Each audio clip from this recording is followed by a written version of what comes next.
This is the Hidden Killers Podcast with Tony Bruschi and continuing coverage of the case against Bryan Kohberger. In the true crime space, we often talk about escalation, how someone doesn't just wake up one day and commit an atrocity. There's usually a slow build, a psychological rot. It slowly spreads. And if you know what to look for, you can almost feel the tension tightening before it snaps. In the next part of our conversation with investigative journalist Howard Blum and former FBI behavioral expert Robin Dreeke, we're going to go right into the heart of that escalation and the dark obsession that may have lit the fuse. We're talking about Bryan Kohberger, not just the man who entered the King Road house with a knife, but the man who may have spent months, even years, mentally preparing for it. Not just studying criminology, but quietly fantasizing about becoming the very predator his textbooks described. At the center of it all, one name keeps rising to the surface: Madison Mogen.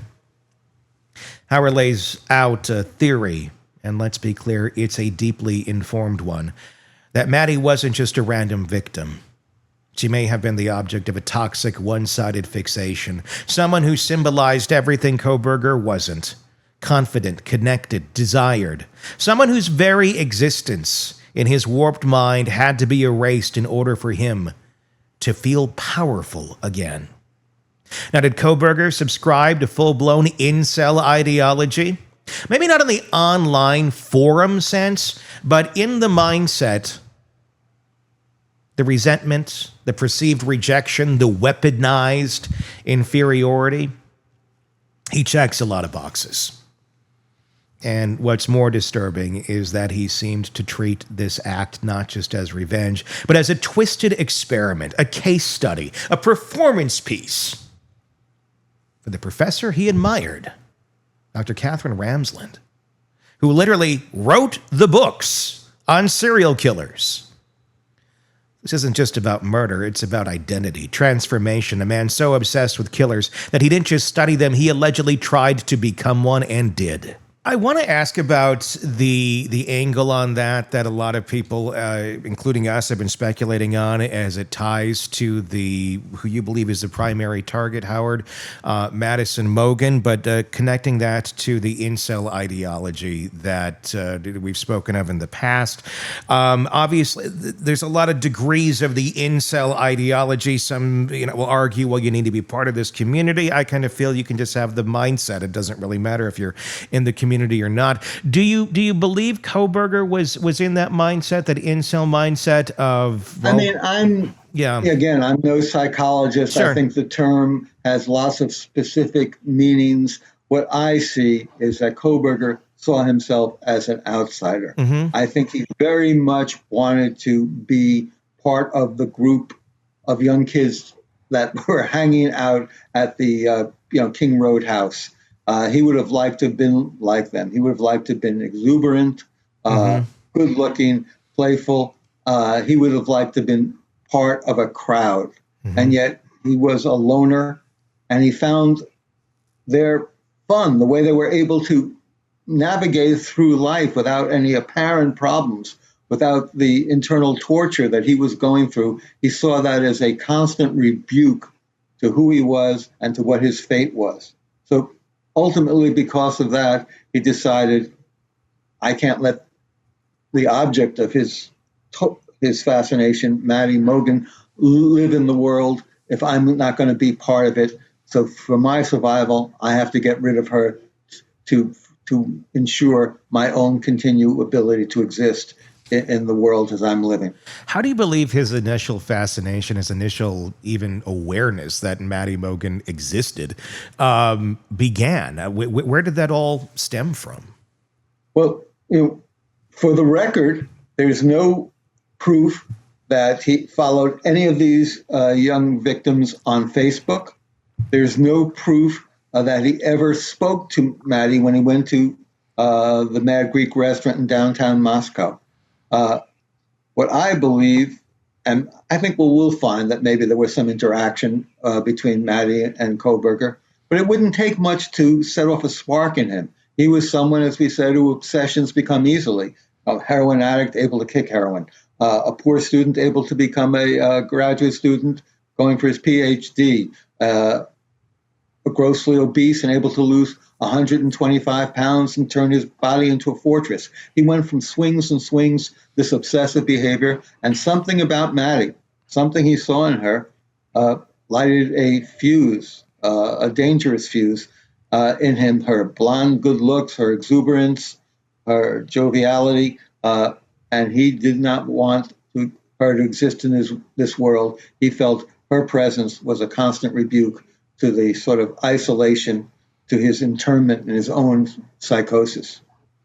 Was the invasion of the home invasion there that night, where he goes in and eventually kills all four of these people, for someone who seemingly really planned this thing out, was he not extremely rolling the dice by entering that home and then finding all these people in there? Was that an oversight on his part, or do you think that was something he might have been prepared for and was ready to deal with? I think it didn't enter into his thoughts at that moment. I mean, let's go back to that night. Yeah. He circles the house not once, not twice, but 3 different times. Each of those 3 times he drives off and yet returns like a magnet.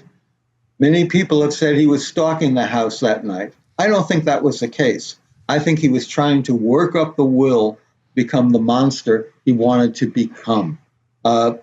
He finally parks the car, turns off the ignition. I think it took, the strength or Hercules for him to turn off that ignition and to walk down this sort of icy slope with the knife in his hand and enter the kitchen door.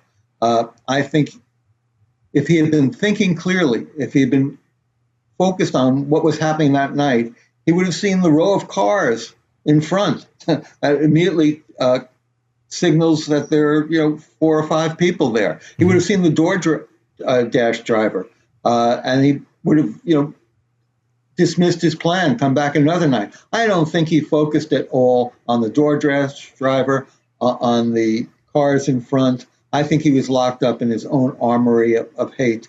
He was fixated on finding the will to become this person he envisioned himself becoming and going for his one target, who lived up on the 3rd floor, Maddie Mogen. If he wanted other targets or just any old random target in the house, he could, the bedrooms that he passed by on the 2nd floor, he could have gone into any of them. But he goes directly, as it seems, into Maddie's room. And then when he enters the room, all his previous plans fall apart, because not only is Maddie there, but Kaylee is there too. And now he has to deal with 2 young women. Kaylee is fighting back, as her father said, like a tiger. He literally busts her face with his fists, viciously, horrifically.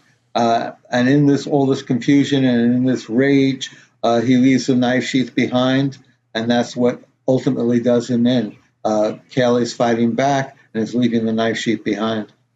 Robin? Yeah, Howard, that's right.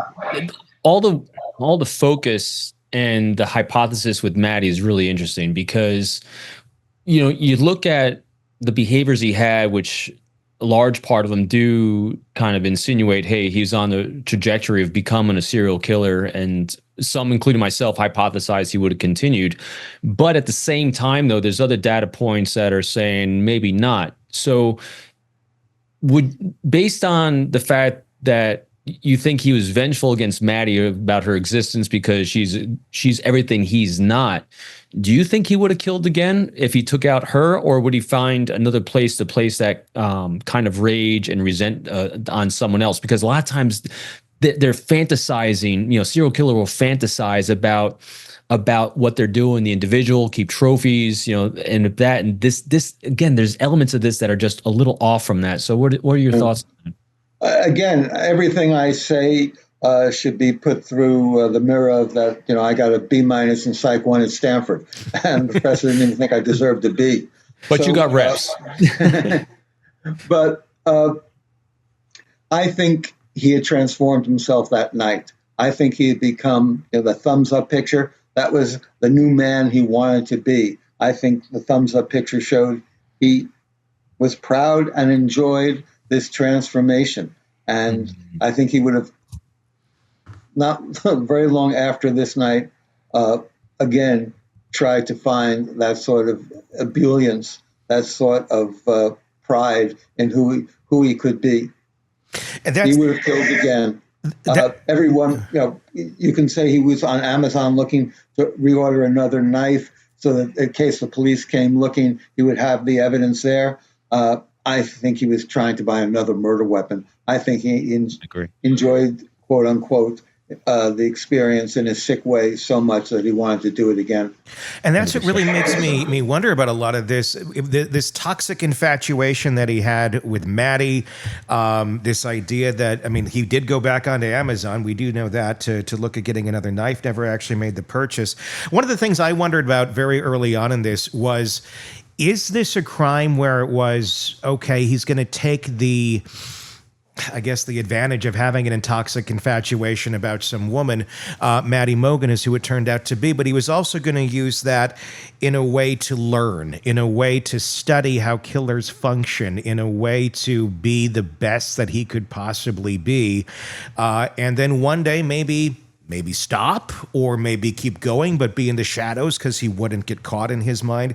But was it because at some day he wanted to teach about this, or he wanted to be taught about, or maybe a little bit of both, where he's the only one wiser to who everyone's teaching about while he's in the very same room? I mean, you raise some very interesting questions, and I've tried to answer them a bit in my own mind. Mm-hmm. And I keep on going back to when Kohberger was a graduate student at DeSalle. He sent out a questionnaire to convicts in prison, trying to figure out what they were thinking, how did they commit the crime, how did they get there, how did they get away. I think he was trying to learn, and he would have, all those questions on that questionnaire, he would have asked himself and did ask himself after the murders had occurred. And they would have informed him to how to proceed next time. I bet next time he would have made a plan in his head not to leave a knife sheath behind. That he knew was his mistake. He also later learned on that they were looking for a white Hyundai Elantra, so maybe you don't use your own car. Maybe you try to walk to the victim's house, or you look for surveillance cameras. But I think he was learning. I think he was also trying to, on another level, he had studied forensic psychology with Dr. Catherine Ramsland. Mm-hmm. Dr. Catherine Ramsland was his advisor at DeSalle University for the 4 years he was there as an undergraduate, and also for his graduate program, his master's degree. I think he had a strange relationship with her. He wanted to, I believe, impress her, to show her that he had learned. He was he admired the fact that she had actually gone into the belly of the beast. She had gone into prisons to interview suspects. He wanted to do something more. He wanted to become the beast. And this is what he'd become. And in a way, in a strange, twisted way, somewhat akin to the way John Hinckley had tried to assassinate President Reagan or Jodie Foster, who he had never met. Kohberger's crime was in his sort of homoerotic homage to Dr. Ramsland. Again, that's my theory. Mm-hmm. It's entirely speculative, but I think it might be worth looking into. This is where the case gets darker than dark, not just what Bryan Kohberger may have done, but why he may have done it. Because what we're looking at here isn't just a random act of violence or even a revenge fantasy. It might be something colder, something calculated. Howard said it outright. He believes Kohberger didn't just fall into this. He trained for it, obsessed over it, tested himself, learned from it. And what's more disturbing? It looks like he was already preparing for the next round. Think about it. A man who once sent questionnaires to convicted killers asking how they got away with murder, how they felt about it. Now running a real-world simulation of those same questions. What went wrong? What could be improved? What kind of knife works best? Should I walk next time instead of drive? He wasn't just fantasizing, he was auditioning his own crime in real time. And Maddie, she wasn't just the fixation. She was, in his mind, the variable, the trigger, the one whose light made his darkness unbearable. And when he couldn't be part of her world, He may have decided to destroy it instead. Robin made another critical observation. This wasn't a sudden explosion. It was an inevitable endpoint of a behavioral arc. Kohberger may not have left trophies behind, but the digital trail, the Amazon searches, the reenactments in his mind, that's the footprint of someone looking to escalate, to improve, to do it again. The Ramsland angle, that's the part that lingers, because if this was his twisted homage, if this was a way to show her he could walk into the belly of the beast and come back out, then we're talking about a man who saw murder not as a crime, but as an achievement. A resume line in blood. Will we ever know the full truth? Probably not. But here's what we do know. Kohberger wasn't just interested in killers. He was fascinated by the power they represented. And on that night in that house with a knife, he may have finally believed he'd become one. Tell me what your thoughts are in the comments section. On YouTube is where you can do that if you're not there already. Just search Hidden Killers with Tony Bruschi on YouTube to find us there. Be sure to leave us your thoughts in the comments section on Apple Podcasts, or rather, press subscribe on Apple Podcasts or Spotify or wherever you're downloading podcasts so you don't miss any of the cases we follow for you right here. And do check us out on YouTube so you can join in those conversations. Until next time, I'm Tony Bruschi. We'll talk again real soon. Want true crime coverage all day, every day? Press subscribe now to the Hidden Killers podcast and True Crime Today and get the latest cases delivered right to your feed.